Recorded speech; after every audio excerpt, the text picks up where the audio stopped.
कैसे हुआ चारों युगों का आरंभ।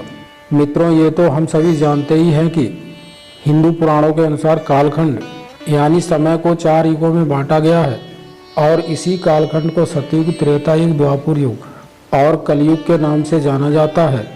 हिंदू पुराणों के अनुसार ऐसा माना जाता है कि जब भी किसी कालखंड में उस समय के परिस्थिति मानकों के अनुसार धर्म का लोप होने लगता है तो भगवान श्री हरि अवतरित होकर अधर्मियों का नाश करते हैं और फिर तीनों लोक में धर्म की स्थापना करते हैं, जिसके बाद एक नए कालखंड यानी नए युग का आरंभ होता है। तो दोस्तों, आइए मिलकर जानते हैं कि पुराणों के अनुसार सतयुग, त्रेता युग, द्वापर युग और कलयुग का आरंभ और अंत कैसे हुआ। वैसे तो हिंदू धर्म शास्त्रों के अनुसार इन चारों युगों का कई बार परिवर्तन हो चुका है, परंतु ऐसा माना जाता है कि सृष्टि के आरंभ में सबसे पहला कालखंड यानी युग सतयुग था। सतयुग की काल अवधि 4800 दिव्य वर्ष अर्थात 17,28,000 मानव वर्ष मानी जाती है। ऐसा माना जाता है कि इस युग में मनुष्यों की आयु 1 लाख वर्ष के करीब होती थी। साथ ही सतयुग में मनुष्यों की लंबाई भी आज की तुलना में काफ़ी अधिक होती थी। इस युग में पाप की मात्रा 0 विसर्वा अर्थात 0 थी, जबकि इस युग में पुण्य की मात्रा 20 विसर्वा यानी 100% होती थी। फिर भी इस युग में श्री हरि ने मस्त क्रूम 12 नरसिंह रूप में अवतरित हुए थे। अब यहाँ ये सवाल उठता है कि जब सतयुग में पाप नहीं था तो फिर श्री हरि ने इन रूपों में क्यों अवतार लिया। तो दर्शकों, आपको बता दूं कि जब परमपिता ब्रह्मा ने इस सृष्टि की रचना की तो उस समय देवों, मनुष्यों, नागों, गंधर्वों आदि के साथ ही दैत्यों की भी उत्पत्ति की ताकि सृष्टि का संतुलन बना रहे। और इसी संतुलन को बनाए रखने के लिए सतयुग में श्री हरि सखासुर, हिरण्याक्ष दैत्य और हिरण्याकश्यप का वध करने के लिए विभिन्न रूप में अवतरित हुए। हिंदू धर्म ग्रंथों की माने तो क्योंकि उस समय मनुष्य अपने विकास की ओर अग्रसर हो रहा था, अर्थात मनुष्य जानवरों से धीरे धीरे अपने वास्तविक रूप में आ रहा था। इसके अलावा हरि के ये सारे अवतार मानव के विकास का भी प्रतीक माना जाता है। सतयुग की समाप्ति के बाद त्रेता युग आया। इस युग की बात करें तो इस युग में श्री हरि ने वामन और श्री राम के रूप में पूर्ण अवतार लिया था, जबकि परशुराम के रूप में उन्होंने अंश अवतार लिया था। इस युग की काल अवधि 3600 दिव्य अर्थात 12,96,000 मानव वर्ष माना जाता है। इस युग में मनुष्यों की उम्र 10,000 वर्ष हुआ करती थी, जबकि लंबाई 100 से 150 फीट हुआ करती थी। इस युग में पाप की मात्रा 5 विसर्वा अर्थात 25% थी, जबकि पुण्य की मात्रा 15 विसर्वा यानी 75% थी।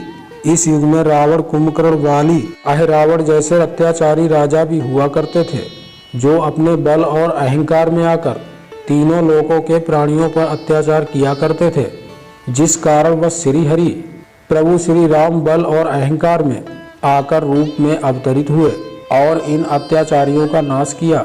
फिर जब वह अयोध्या वापस आए तो उन्होंने वहां कई वर्षों तक शासन किया। फिर देवी सीता के पृथ्वी पर समा जाने के फिर कुछ वर्षों बाद उन्होंने भी अपना देह त्याग कर दिया और ऐसा माना जाता है कि प्रभु श्री राम के देह त्यागने के बाद एक बार फिर एक नए युग का सृजन हुआ, जिसे द्वापर युग के नाम से जाना जाता है। द्वापर युग में श्री हरि ने श्री कृष्ण रूप में जन्म लिया था।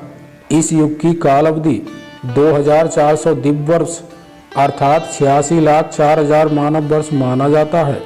इस युग में मनुष्यों की आयु 1000 वर्ष हुआ करती थी। इस युग की पाप की मात्रा 10 विसर्वा अर्थात 50% हुआ करती थी। द्वापर युग को युद्धों का युग कहा जाता है। इस युग में धर्म का तेजी से क्षय होने लगा था। चारों ओर अधर्म अपना पांव तेजी से पसारने लगा था। तब भगवान श्री कृष्ण ने पापियों का एक एक कर नाश करना शुरू किया और जब महाभारत युद्ध के पश्चात सारे अधर्मियों का नाश हो गया, तब युधिष्ठिर को हस्तिनापुर राजा घोषित किया गया। जिस समय युधिष्ठिर का राज तिलक हो रहा था, उसी समय गांधारी अपने सभी पुत्रों की मृत्यु का जिम्मेदार मानते हुए भगवान श्री कृष्ण को श्राप दिया। गांधारी ने भगवान श्री कृष्ण को श्राप देते हुए कहा कि कृष्ण, जिस तरह तुमने मेरे कुल का नाश किया, उसी तरह तुम्हारे भी कुल का नाश होगा। उसके बाद पांडवों ने 36 साल तक हस्तिनापुर पर राज किया। फिर गांधारी के दिए शराब के कारण भगवान श्री कृष्ण की द्वारिका नगरी की स्थिति दिन ब दिन बिगड़ने लगी। द्वारिकावासी मदिरा पीकर आपस में ही लड़ने लगे और एक दूसरे को मारने लगे। यह देखकर एक दिन भगवान श्री कृष्ण पूरे यादव वंश को प्रवास ले आए, परंतु वहां भी श्राप के कारण संपूर्ण यादव वंश एक दूसरे के खून के प्यासे हो गए और अंत में हालात इतने बिगड़ गए कि पूरा यादव वंश ही खत्म हो गया। उसके बाद एक दिन भगवान श्री कृष्ण वृक्ष के नीचे विश्राम कर रहे थे। उसी समय किसी शिकारी ने भगवान श्री कृष्ण पर ही निशाना साध दिया, क्योंकि भगवान ने मृत्यु लोक में जन्म लिया था, इसीलिए इस मनुष्य रूपी शरीर से एक दिन उन्हें दूर होना ही था। अतः भगवान श्री कृष्ण ने अपना देह त्याग दिया और वैकुंठ धाम चले गए। इधर जब इस बात की सूचना युधिष्ठिर को मिली तो उनको भी समझ में आ गया कि अब उनके जीवन का उद्देश्य खत्म हो चुका है। द्वापर युग इस समय अपनी समाप्ति की ओर था और कलयुग का आरंभ होने वाला था। इसी बात को ध्यान में रखते हुए युधिष्ठिर ने हस्तिनापुर का राजपाट परीक्षित को सौंप दिया तथा खुद चारों भाइयों और द्रौपदी सहित हिमालय की ओर अपनी अंतिम यात्रा पर निकल पड़े। फिर पांडवों के हस्तिनापुर से निकलते ही कलयुग का आरंभ हो गया और आज हम इसी कलयुग में जी रहे हैं। इस युग में पाप की मात्रा 15 विसर्वा अर्थात 75% मनाई जाती है, जबकि पुण्य की मात्रा मात्र 5 विसर्वा यानी 25% मानी जाती है।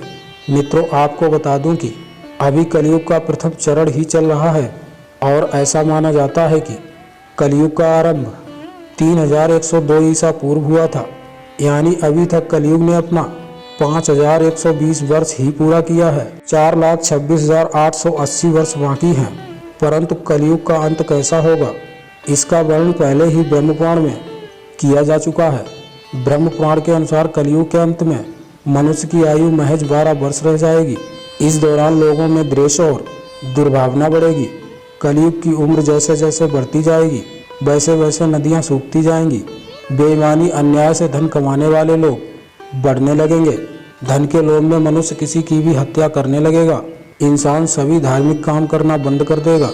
गाय दूध देना बंद कर देगी। मानवता नष्ट हो जाएगी। लड़कियां बिल्कुल भी सुरक्षित नहीं रहेंगी। उनका अपने ही घर में शोषण होने लगेगा। अपने ही घर के लोग उनके साथ भय विचार करने लगेंगे। सभी रिश्ते नष्ट होने लगेंगे और जब आतंक अपनी चरम सीमा में होगा तब श्री हरि कल्कि अवतार लेंगे और पृथ्वी से समस्त अधर्मियों का नाश करेंगे और उसके बाद एक बार फिर से नए युग सतयुग का आरंभ होगा। दोस्तों, आपको बता दूं कि अभी तक युग परिवर्तन का यह 22वां चक्र चल रहा है और वर्तमान युग के समाप्त होने के बाद यह अपने 23वें चक्र में प्रवेश करेगा। मित्रों, मैं आशा करता हूं आपको हमारी वीडियो ये पसंद आई होगी। पसंद आई हो तो चैनल को सब्सक्राइब जरूर कर लें और घंटे को दबाकर ऑल पर सिलेक्ट अवश्य कर दें ताकि नई नई अपडेट आप तक पहुंचती रहे। जय श्री राम। मिलते हैं फिर आने वाली वीडियो में।